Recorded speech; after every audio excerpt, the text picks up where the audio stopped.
Hello and welcome to the Quiet Light Podcast again. I'm Pat Yates. We have a great conversation today. I happen to have a chance to spend some time talking to this gentleman, Mike Malloy. He's a really cool guy, has a great business, Malloy Industries.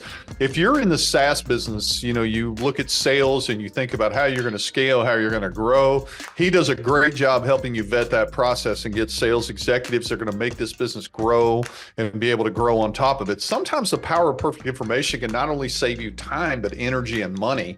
And I think with Mike, he's so dynamic and he's so much fun too, because he actively says on his site that he does dad jokes, which is awesome to begin with. But he's also in a position where he said that he has I can't remember exactly how it was. He's got a chief cuteness officer as well, which actually bombs our podcast at one point for a short period of time. But just a fun guy, a wealth of information if you're in the SaaS business. And again, if you have a SaaS business you're working on, we have plenty of people. John Hainstock, who's with Quiet Light, just exited his SaaS business. We have a wealth of knowledge if you're out there thinking about that. You can always email me, pat@quietlight.com, or inquire with us if you have any information that you need. And maybe we can forward you along to someone like Mike at Malloy Industries who'll be able to help you. I think this will be a great conversation today, so I'm excited to get right to it. Mike, welcome to the Quiet Light Podcast. It's awesome to have you here today. Thanks, Pat. I'm pumped to be here with you today. Yeah, it's awesome. I know we've been talking about this for a little bit. We had to move it around a couple of times, but I'm excited to get in this conversation. So Mike Malloy with Malloy Industries, I have a feeling your name is involved with the company. I can clearly see that unless you bought it from another Malloy. So I'd love to hear about your background, where you're from, businesses, stuff like that in your past. Tell us all about Mike. Yeah, absolutely. So I have previous experience as a Deloitte consultant. I was a traveling sunglasses salesman and startup CEO in my mid-20s. Turned incubator program director and adjunct professor at Georgetown. And, I'm passionate about helping entrepreneurs buy back their freedom and time.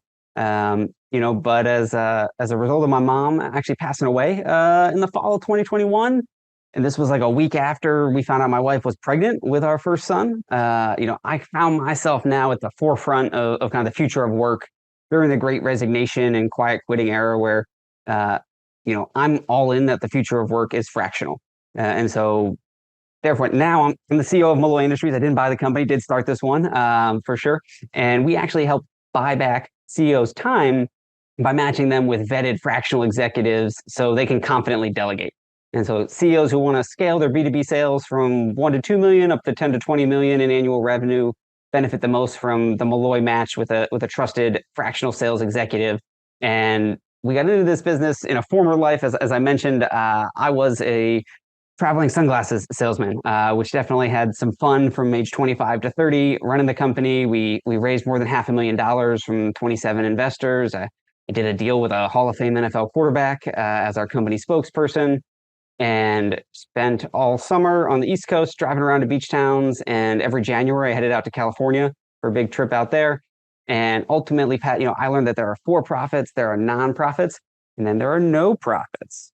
And so we ended up in that third bucket with some humbling lessons winding down the company. And I love working with entrepreneurs at this stage. Like, it's so energizing. And I've had a couple calls already today with some other founders, thinking through their businesses and helping them scale and be thoughtful, about how they grow their revenue without just putting more and more of their time into it. I'm big on the leverage side of the business, and small hinges swing big doors when you get the right systems and processes and people in place.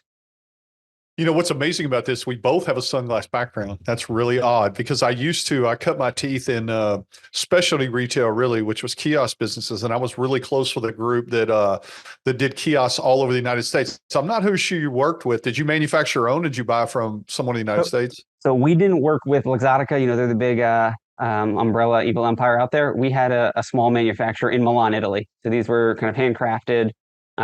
We had polarized lenses and started with one model in 3 colors, grew to about 150 different styles, which was exponentially more complicated as we kind of expanded that. But that's a cool small world. And the future is always bright for us sunglass guys. I used to work with a group called NYS Collection, who owned by Mark Behar and Sal Babino, 2 really good friends of mine. They for a long time they did kiosks all over the United States, so I did that, and even did them at, like, here in Louisville to Kentucky Derby one year. The little inexpensive glasses, so we had that weird background. So let's talk about little bit about Malloy Industries. You specialize, like you said before. One of the things we wanted to talk about was you all doing a sales scalability assessment for people to Yeah. understand in SaaS businesses how you can help them. Maybe tell us a little bit about how that came along and maybe what it is that. Absolutely, Pat. And I got to interrupt you because my chief cuteness officer, Max, is just coming here in the background, and he just wanted to chime in, make sure his audio was on the podcast. He's getting down for his nap, got his blanket, and he worked hard the first half of the day. He's a You big have your afternoon nap cool guy. fake wooden background, so we could only see like a blanket as it came. So it's your son or daughter? Which one? My son, yeah, he's almost 2, and so my office it's really his office. He just lets me co-work here with him and take meetings while he's heading down for a nap. Hey, I'm a big time father. I've been married a long time. I understand how much fun that is. That's an exciting thing. I love for kids to jump in there, so it's no problem. But go ahead and tell us a little bit about this. When you try to 10x your sales engine and your sales scalability assessment you guys do at Malloy Industries. Absolutely. So we found there's kind of 6 pillars of a sales engine at a company that companies are doing great in a few of them, and there's usually at least 1 or 2 where they're really struggling. And these pillars include the business model clarity, what their sales processes and methodologies are, their CRM, customer relationship management system, and then their performance metrics and analysis, the sales team and training, and their sales technology tools. And so what we do is we'll really dig in deep with companies and go through kind of these 6 pillars of the sales engine, figure out where they might be leaking some gas and things are just not operating at a high level, whether that's, some unclear pricing strategy and maybe they're leaving some money on the table, or perhaps half their team doesn't even use or trust the CRM system. And if the, garbage in, garbage out, if you're not getting the right data in there, it's not going to be able to inform, your sales and have a solid weekly pipeline meeting as you're tracking deals. And then we also look at the overall sales team because a lot of what we specialize in is kind of fractional executive matchmaking. And so bringing in vetted expert salespeople who have 10 to 40 years of experience selling B2B. And what we'll do is assess, hey, how's the current team performing? How are your SDRs, your sales development reps or your account executives doing? And what does sales leadership look like? And oftentimes the CEOs that end up hiring us have 17 other hair on fire problems, including probably going out to fundraise their next round and can't focus as much on sales. And so bringing in some veteran leadership to kind of oversee and nurture and grow the sales team is a big part of what we do and how we try to help entrepreneurs along their journeys. It's really incredible because sometimes I think, SaaS people, a lot of times have networks to be able to find people. When I looked at the site, I was really kind of surprised because, the second bullet other than fractional executives was challenges of scaling a B2B SaaS business. Tell us how that ties in. I mean, being an e-com guy, I sell a lot of SaaS and understand it, but I don't understand necessarily where your focus is on helping grow. What are the hot spots people really need for this executive to come in and help with? Great question. And there are a few kind of common problems that we'll see. One is a lack of SOPs, kind of standard operating procedures. And, Jenny's doing things one way, Sal's doing another way, and Carl's doing only half the stuff and a mediocre at best.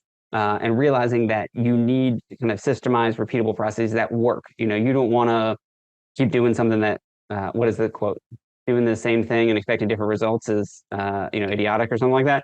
Yeah. Definition of insanity. I knew idiotic wasn't the right I word. And so that's one thing that we'll look at is what are the systems and processes. And then on a quarterly basis with all of our clients, we dig into who is your ideal client profile, the avatar, like what do we know about them? How have our beliefs and assumptions about them changed in the past few months? And that ties into the messaging, both the kind of top of funnel, how are we attracting attention, getting folks to go to the landing page, click the ad, open the email, whatever it might be. But then what's the actual script and language that your sales team is using in those meetings to identify the problems, the pain points, the struggles that the future customers have. And one of the things I love, and I learned this from a good friend, Mark Finnick, to stop using the word prospect entirely and just call everybody a future customer. Because if it's a future customer, you're going to treat them a little different than just some prospect, in this right. list. And making sure that you are relentlessly curious about their problems and pain points and what keeps them up at night. What are they worried about that's going to take them off track in the next 3 to 6 to 12 months. And so we'll coach salespeople on how to ask questions and actively listen and kind of mirror back in their own words what these problems and pain points are.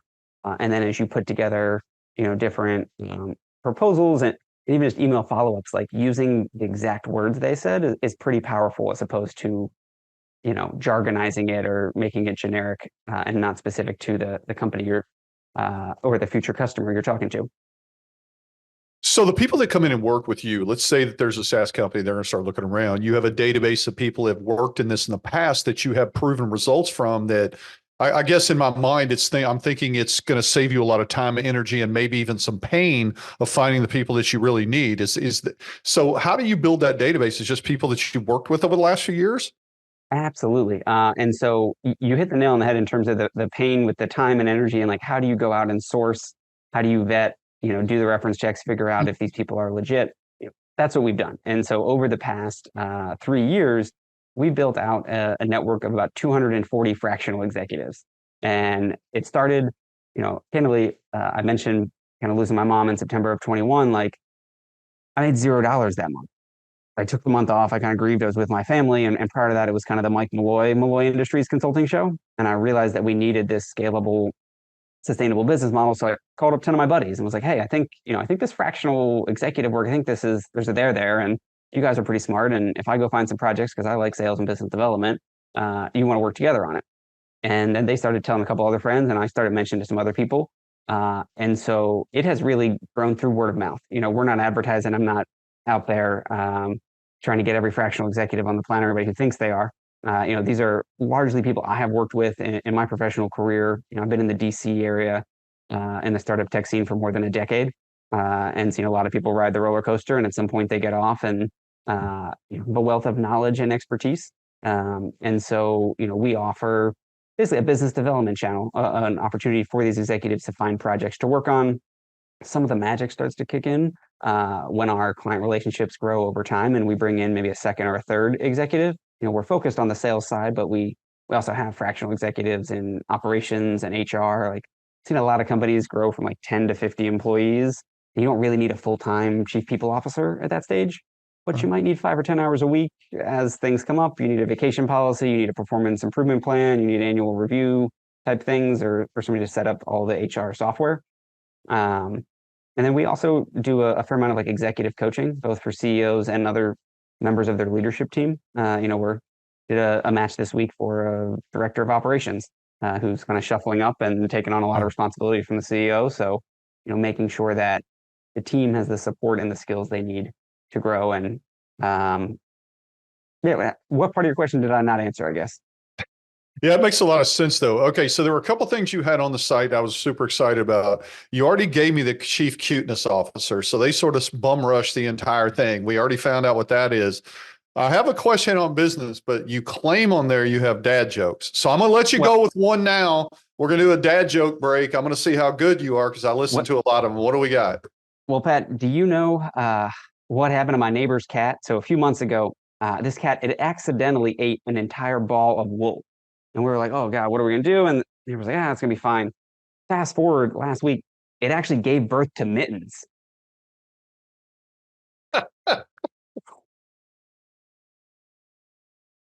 And that was pretty good, actually. I'm not going to lie. I liked it. All right, give me one more. We'll go with 2, and then we'll go back to questions. All right, what's a giraffe's favorite fruit? I don't know. A nectarine. All right, that's good. That was really good. I like that one. All right, so back to the serious stuff. So you put something on there I thought was really curious. When you're talking about marrying executives, sometimes you don't talk in ROI, but on here you said maximizing ROI with fractional sales executives. I think it's an interesting term because everyone thinks if you hire someone, you should go up. But tell us about why you put that on there and maybe some examples of how you've quantified that. Yeah, that's a great question. And I'll give you one case study example. So we had a client last year that had missed their sales goal, their monthly sales goal in January, February, and March. We started talking about March. April 15th, they brought in one of our fractional sales executives. They missed it in April, but and by the way, this goal was $3 million a month. That was a big goal. They're working to do big things here. And in May, after about 6 weeks with us, they hit that goal. Every month since then, end of this year, they have hit and exceeded that monthly sales goal. And so not only did they do that, they had 9 sales reps working with them.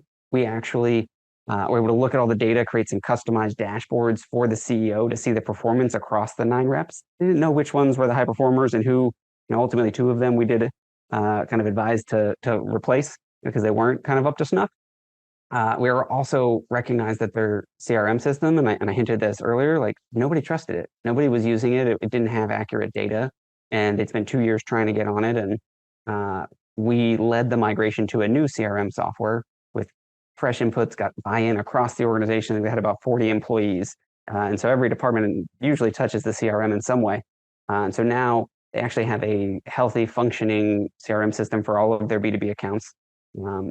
And we did the kind of ROI calculations. It was a 6-month engagement. They paid us $60,000, $10K a month to work with one of our fractional executives. And they generated more than $600,000 of increased sales. And so Wow. that's a pretty impactful change. And that was just during the engagement, which, we're about 6 months on the other side of it. And they probably realized, actually, no, they realized even more benefit since then. So.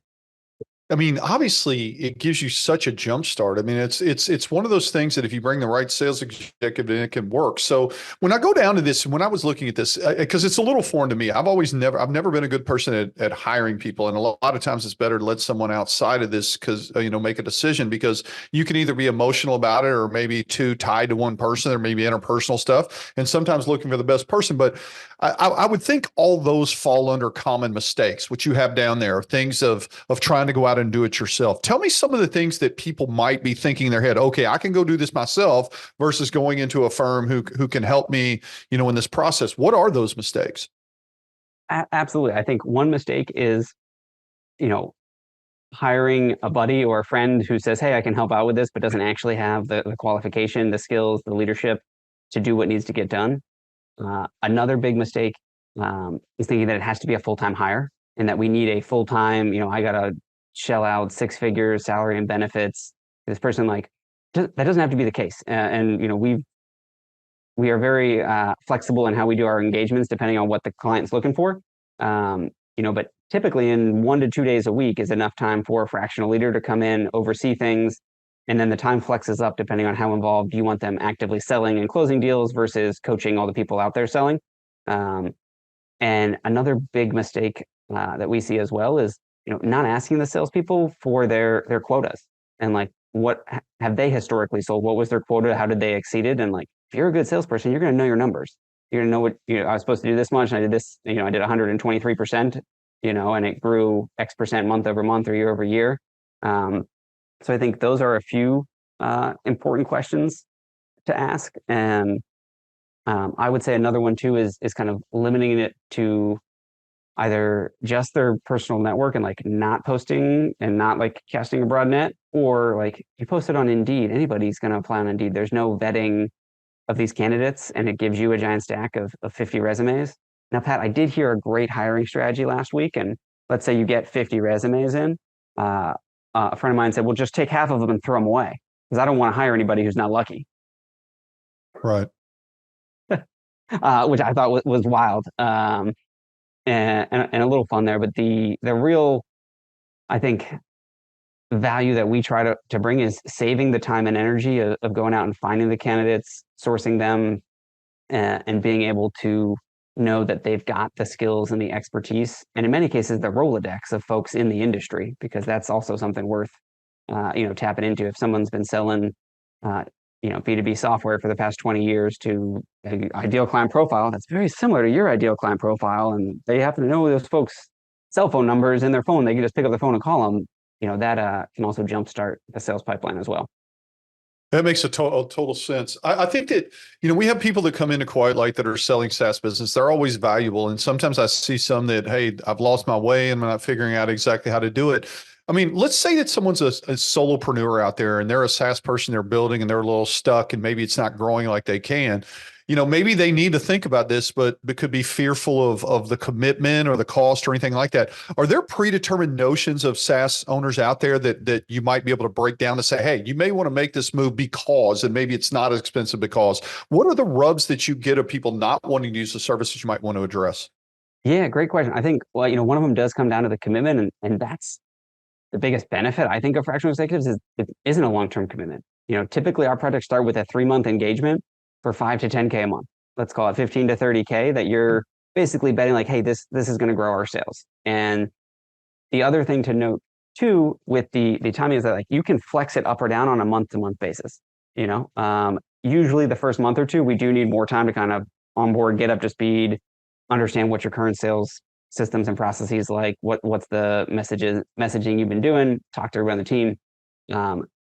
But then it's a matter of like, hey, how much do you want to invest in sales and in growing your revenue? And oftentimes with the CEO, like they need to spend time on other things. They need to go help product and engineering work together better because, V3 of this thing isn't going to launch because the folks aren't getting along, or, somebody left the company, or, even has their own chief cuteness officer and is out on maternity, paternity leave, and you got to kind of fill in those shoes.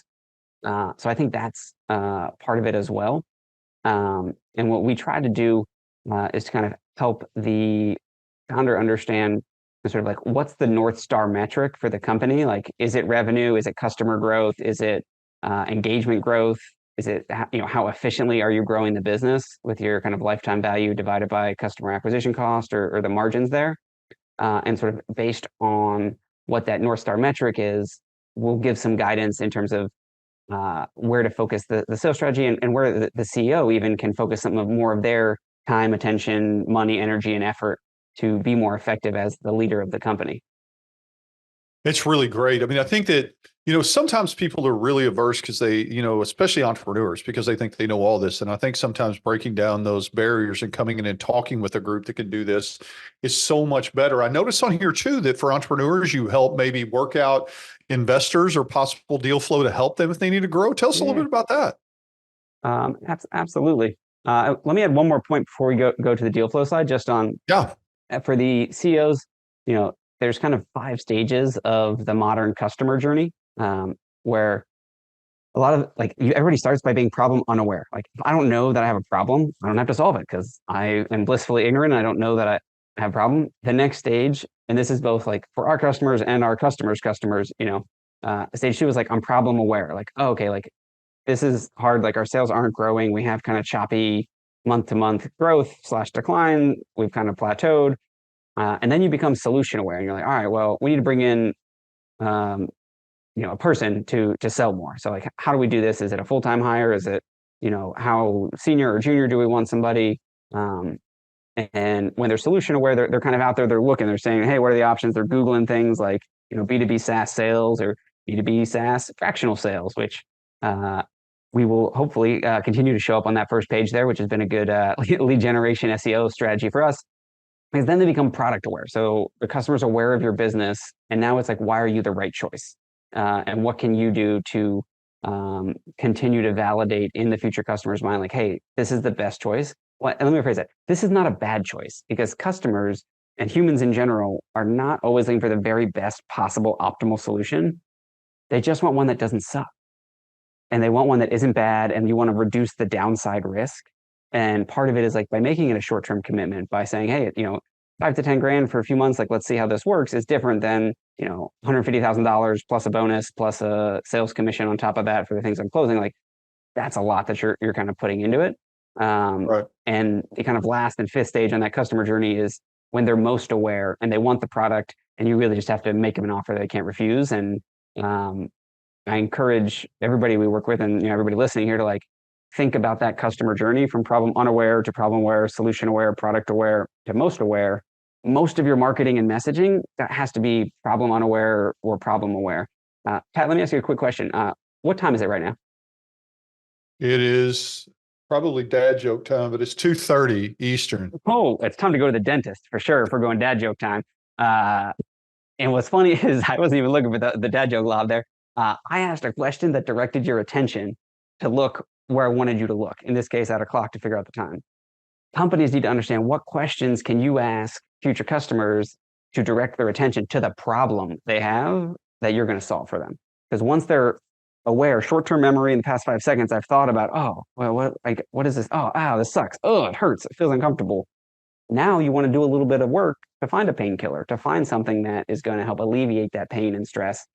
And there's another great sales framework called the PASTO framework, where you start with the problem, and we're asking a question like that, and then you kind of accentuate the problem, kind of twist the knife in there to remind them like how hard it is that they're dealing with this thing. And then you get into the solution. Not your solution, just like the solution. Wouldn't it be nice if somebody could come in that had decades of experience that you could confidently delegate your sales to, so you could go focus on running the other parts of the business? How much of that time, what if you got an extra 5 to 10 hours a week where you could spend it on what matters most to you, whether that's in the business or with your family? Because, the kids would like to have you home for dinner, and you'd like to go to their game after school, and not necessarily be working 80-hour weeks.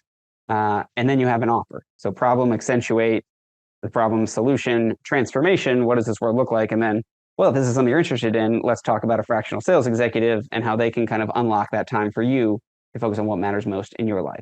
And that's a great way for any business to just think through. It's always starting with the problem and reiterating it, and making sure people feel that pain, so that then they want to do the work, and hopefully it's not a lot of work, because you want to reduce that friction, but get them in, right, interested in solving the problem. I agree with that. That's a great approach. And I think obviously you do so many things. I mean, what else have we missed that you guys do at Malloy Industries? I'm fascinated by everything you do. It's pretty great.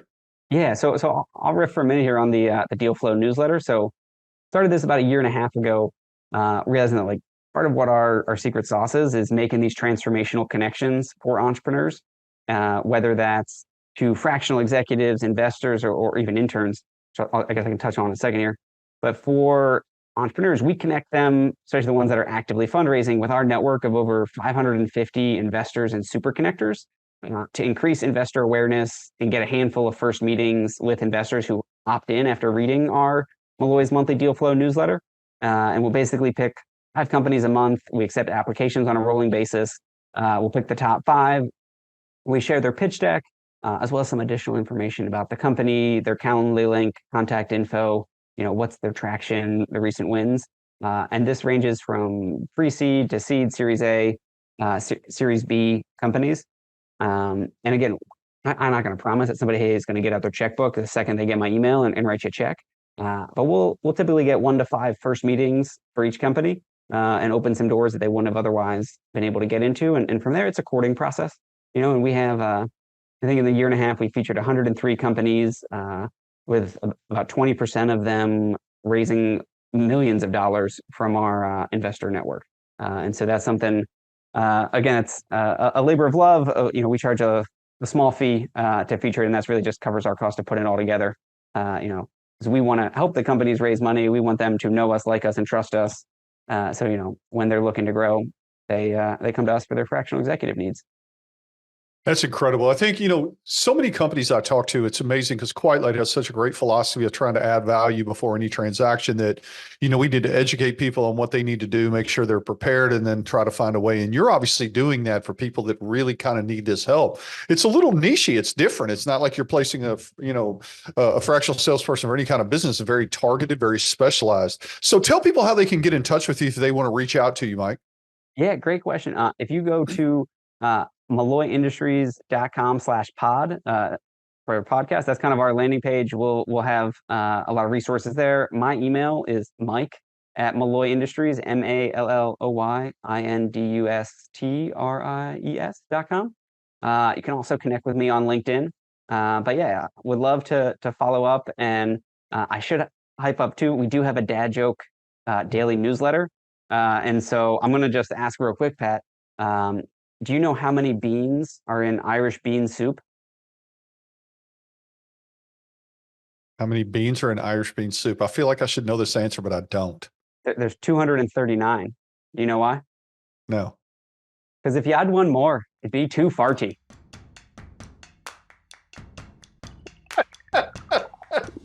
Now that's pretty funny. I like that one. What's funny? I looked on the site too. You mentored 4 companies around Shark Tank. So was I. You talk about a small world. I was on the show as well.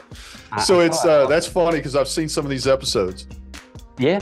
For sure. And, that's the big stage. Absolutely. For entrepreneurs. Yeah. There's so many of those conversations that happen behind closed doors, though. How do you prepare from them? How do you kind of mentally know the questions they're going to ask and have the slides in the appendix, and even understand the vocabulary for entrepreneurs? Like, as they go up the fundraising ladder, there's different terms you got to know of, like, preferred. What does this mean? And I'm going to do what when it converts at what valuation, and how does this actually turn into a simple algebra problem, not like a calculus problem? I was a math major though, so I could help either way. I can tell that we have a very, very similar traits, Mike, because we both love children. We both love joking around. We like to have a lot of fun, but we like to inform people and help them grow their businesses. I think that's what I took away from this, Mike. You're doing a great job there. I hope people, if they have interest or have a SaaS business, will reach out to you at Malloy Industries, and hopefully, we can connect some people with some things that can help. I just appreciate you coming on the Quiet Light podcast today. Thanks, Pat. It's my pleasure.